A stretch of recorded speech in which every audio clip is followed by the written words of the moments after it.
All right, guys, so this week's lessons have focused on that period directly after the War of 1812.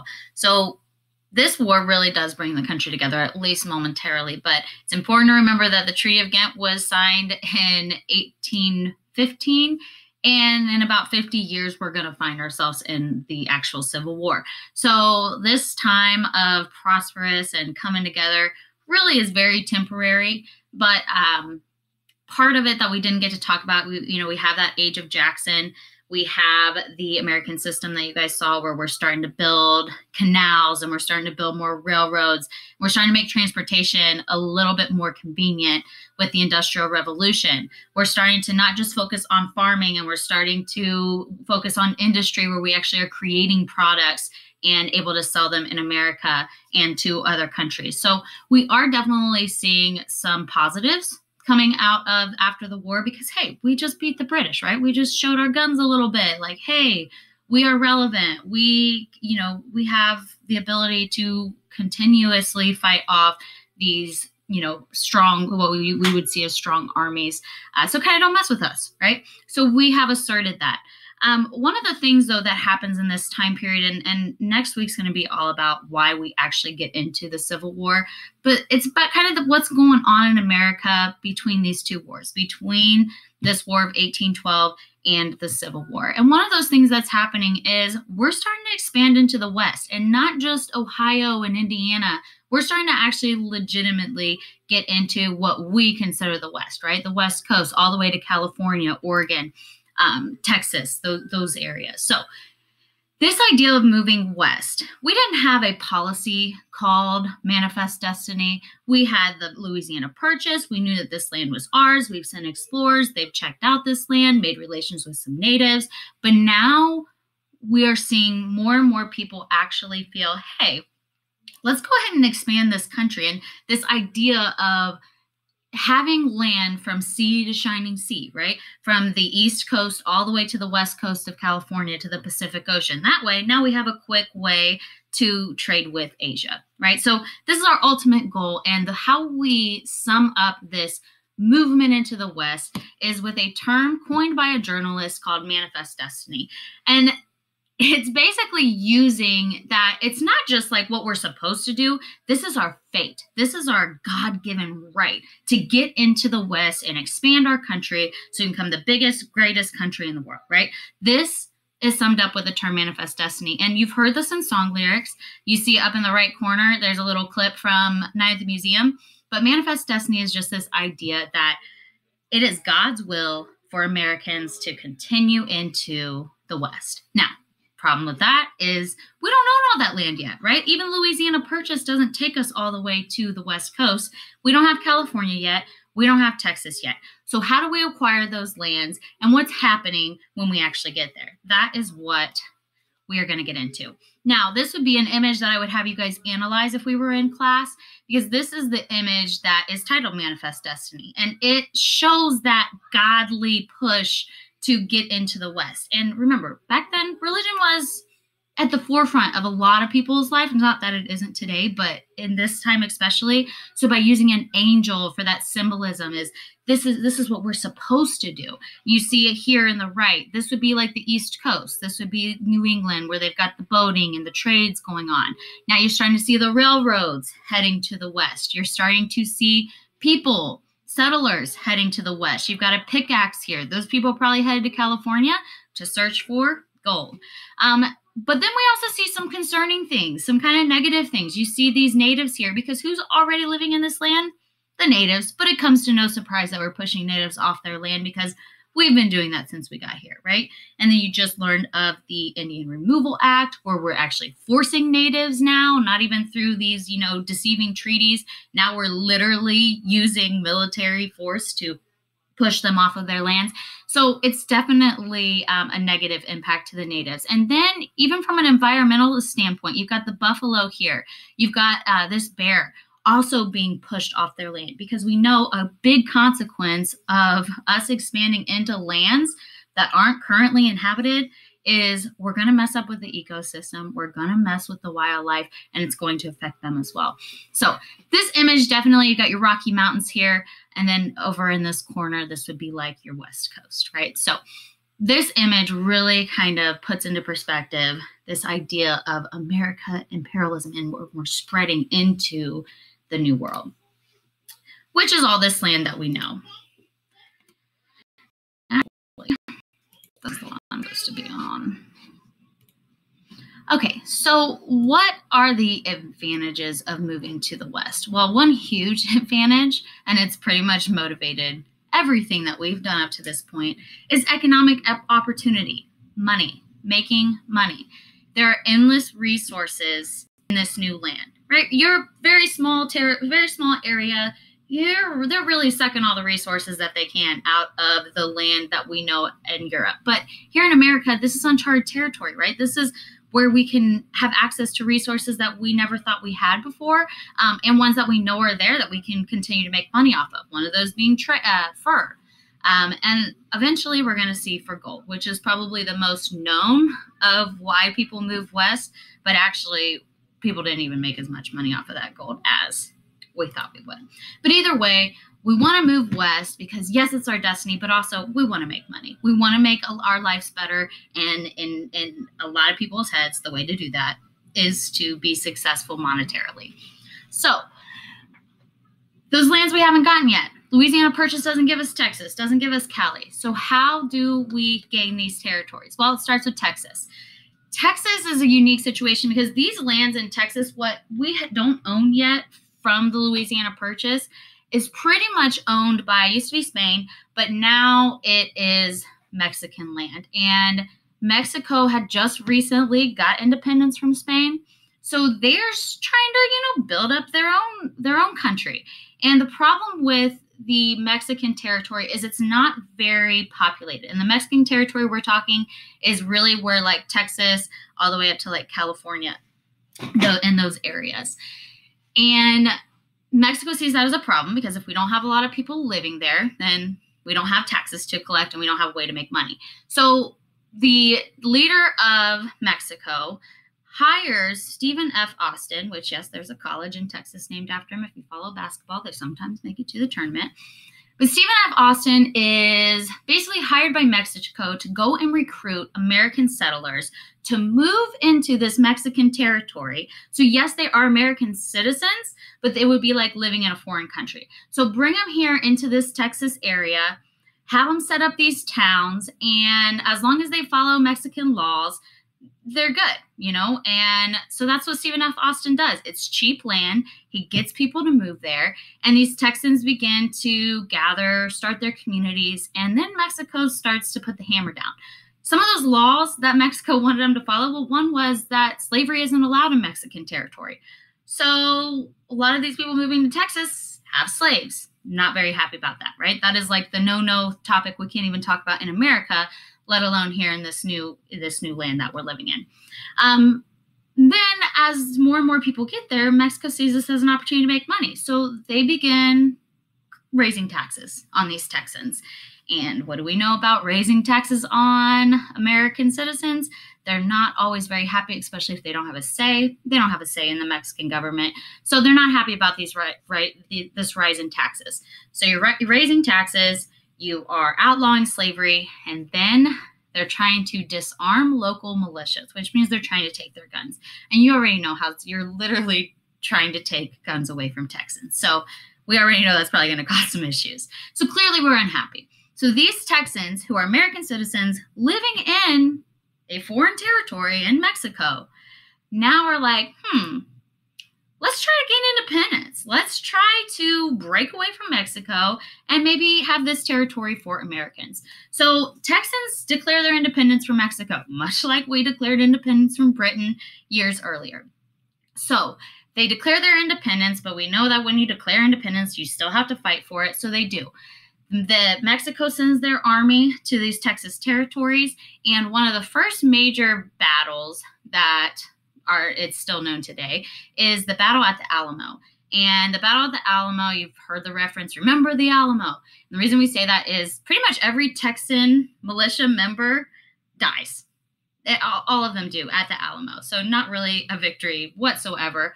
But this depletion of this small militia is going to be used for the rest of the Texans throughout this war for independence of Texas. They're going to use this motivation to win further battles, and they do. Ultimately, these Texans are able to gain their independence, and they technically are their own territory for a little while. They're not really picked up by America yet.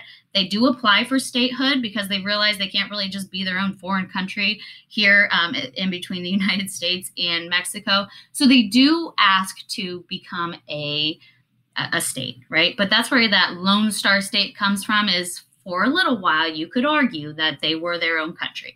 So either way, they almost immediately want to become part of the United States so that they, don't have to set up their own government and be their own country, blah, blah, blah. So they apply for statehood, but that issue, remember the Missouri Compromise, how we're trying to keep the balance between slave states and free states, and we don't want to have more slave states or more free states because then those Congress members could make laws to abolish slavery or make it stay forever. So we don't want to just add one state, and clearly Texas would be, according to the law, would be a slave state. So we kind of ignore it for a little while. We ignore Texas until we're ready to add another free state, which then ultimately we do end up adding Texas as a state in 1845. But here's some issues. If you look at this map here, this would be the Republic of Texas. This would be what Mexico sees as the area that has gained its independence from, this Mexican War that they had. And Texas doesn't agree. Texas feels that they have all of this land that is north of the Rio Grande. And this green area is the area that we're talking about. So Texas believes that all of this area, the green and yellow, is what they should have. And Mexico believes that pretty much only that yellow area that's where they're limited to. That's what you guys had gained independence. The rest is ours. So the more we're getting into Texas and we're starting to get into this disputed area, Mexico's starting to kind of take a stance that, hey, this is our land. You guys can't just become it. This isn't what had gained independence. This is still our territory. So what happens? Well, of course, America and war always tends to revert to that. So James Polk sends troops to this disputed territory, which would be in this picture, that red grid looking area. And he sends troops, and it's led by Zachary Taylor, who will eventually become a president. So according to Mexico, Taylor's forces were an army of occupation in their land. So just think if Canada just sent an army and was just standing in American territory. What would we view that as? We would view that as hostile, and that, probably some battles would take place. Not that Canada would do that, but either way. So Congress ends up declaring war because Mexico and Texans and this army that Polk has put together, they're starting to have some conflicts. Congress declares war. The North, not a fan of this war. Just as they weren't a fan of the War of 1812, not a fan of the Mexican-American War. They feel it's morally a waste of time. Why do we need this land? There's no reason to have this land.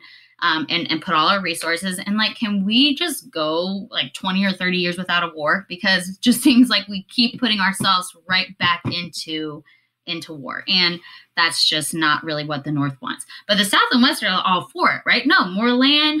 We have more land. We can make money. We can start, sending. We can start having this access to the West Coast the further we get in. So we absolutely need this land. So there goes some disagreements. But either way, Mexican-American War ends up being a huge military success. Not only does Mexico now agree that that land is ours, we kind of win that land, they also cession, which means give us all of this territory, which we know to be California, Arizona, Nevada, Mexico, Wyoming, Utah. So all this territory now is ours. We do end up making this Gadsden Purchase, but pretty much with the end of this war and the Treaty of Guadalupe that's signed, we now have what we consider our mainland United States. We have all of that territory is now completely ours. Now, this treaty, we did give Mexico $15 million for it, same as we paid for Louisiana Purchase. I guess that's what we went off of. But either way, now we have that. Now we've achieved that destiny, right? We are sea to shining sea, from the East Coast to the West Coast. And now let's look like what it was like to move west. This wasn't some nice little like road trip that you took with your family. This was hard because we weren't settled in these areas. We didn't have 7-Elevens we could stop off at and gather supplies that we needed. We didn't have grocery stores out there. This was uncharted territory in a sense that we haven't really developed things here yet. It's going to happen. It just hasn't happened yet. So because the East is becoming extremely crowded, we have immigrants coming, especially like from Ireland, where they're, having a lot of financial issues. We're seeing a huge influx of immigrants from a lot of different European countries.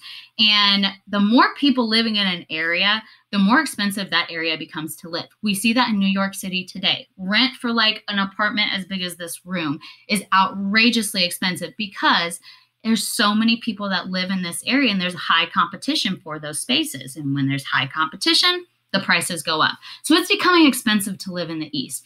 It is becoming impossible to be able to buy land in the East. Even if you're down in the southern states, that land's accounted for. So if you want to have your own land and you want to make a name for yourself, you have to move into the West. So we see that most of the people that are choosing to go into the West, most of the people that are going into the West are going to be your strong, healthy, adventurous people. This is going to be an expensive journey. It's extremely dangerous and it's time consuming. It takes close to 6 months if you're trying to go all the way like to California or Oregon.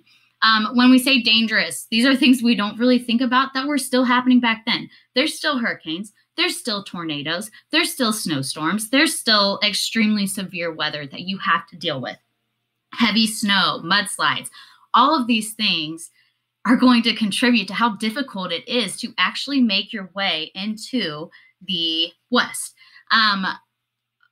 There's a story of the Donner Party, if you ever want to look up into those. I'm not going to get into them a lot, but essentially they get trapped in the Rocky Mountains. Can you imagine going through the Rocky Mountains with barely any resources?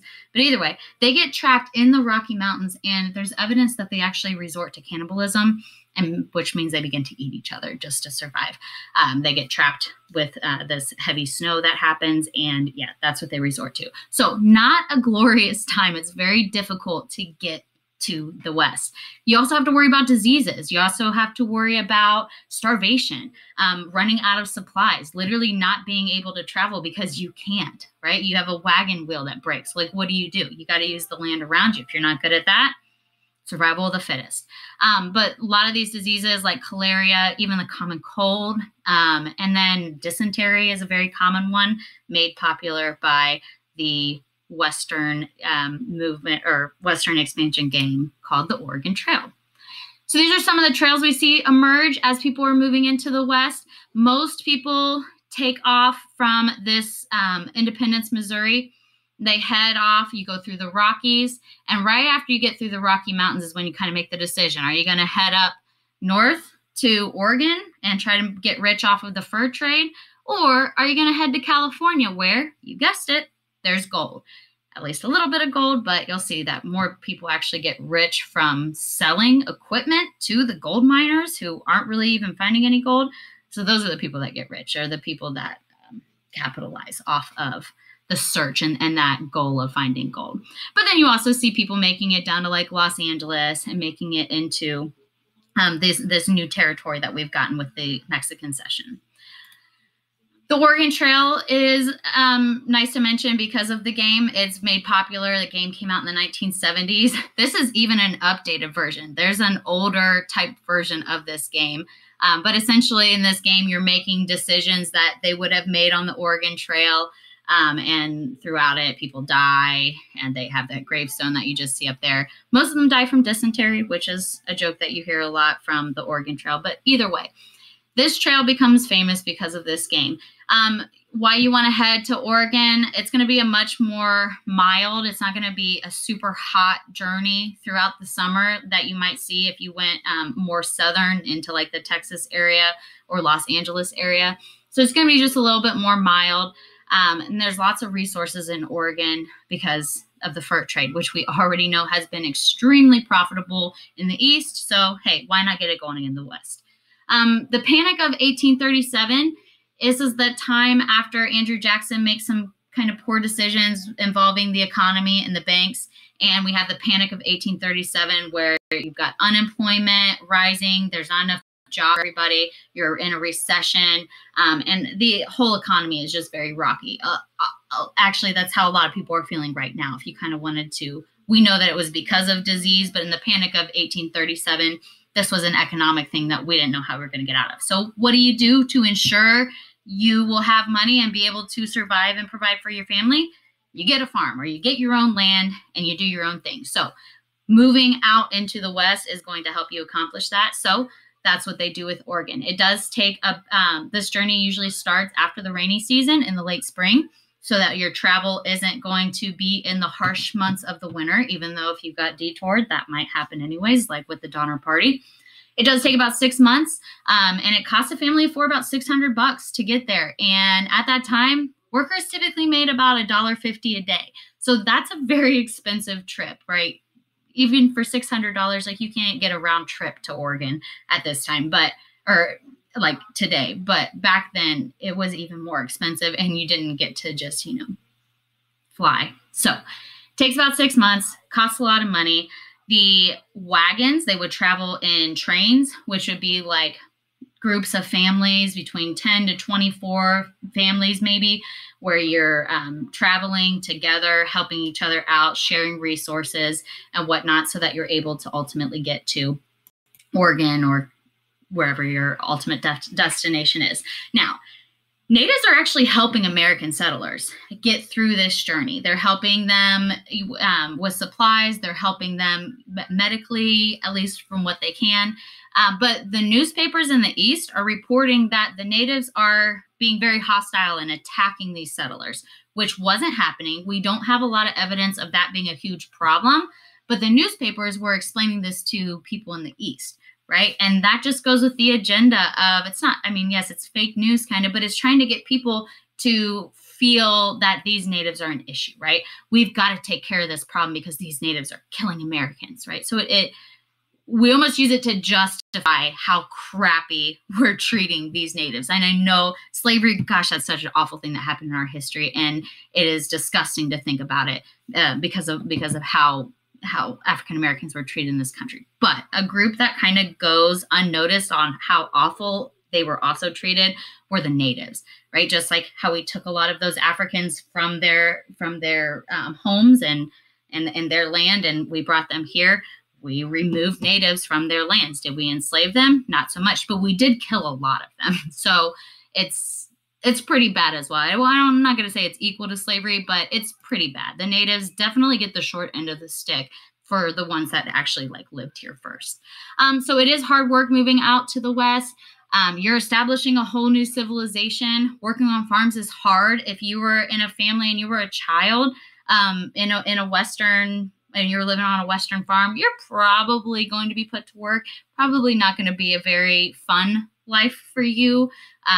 You're not going to be surrounded by a lot of people. It's not like these cities were huge. So you pretty much woke up and you did the work right alongside your parents just to be able to, eat and stuff. So it was hard work to go out into the West. But ultimately, a lot of people felt this was the opportunity that we needed in order to be successful. Now, eventually, we do see this gold rush, and I'm going to not get into the gold rush a lot, but this video does a good kind of overview of what the gold rush was, and it's quick. So I'm going to go ahead and play that. The gold rush. Gold was first discovered in California by James W. Marshall at Sutter's Mill near the city of Coloma, California. The story goes back to 1848. James was building a sawmill for John Sutter when he saw something shining in the river. They both tested the metal. It was gold. Soon, the the word got out, it was no longer a secret. Not many Americans lived in California, but that soon changed. By 1849, thousands upon thousands of people arrived in search of gold. The journey to California was dangerous. Some would go by sea from the East Coast, or on land along the California Trail. These people would become known as the 49ers. One way to find gold was to pan for it. Miners would sink the pan into the water and shake the dirt away to reveal any gold. Miners needed a lot of equipment, including a mining pan, a shovel, a pick, and food supplies. Businesses who sold this equipment to the miners often became richer than the miners could ever be themselves. Wherever gold or silver was discovered, miners would move in and set up camp. These would often grow into boom towns, which would become deserted once all the gold opportunities had dried up. So, was the gold rush worth it? Some became wealthy, but most returned home empty-handed. Subscribe to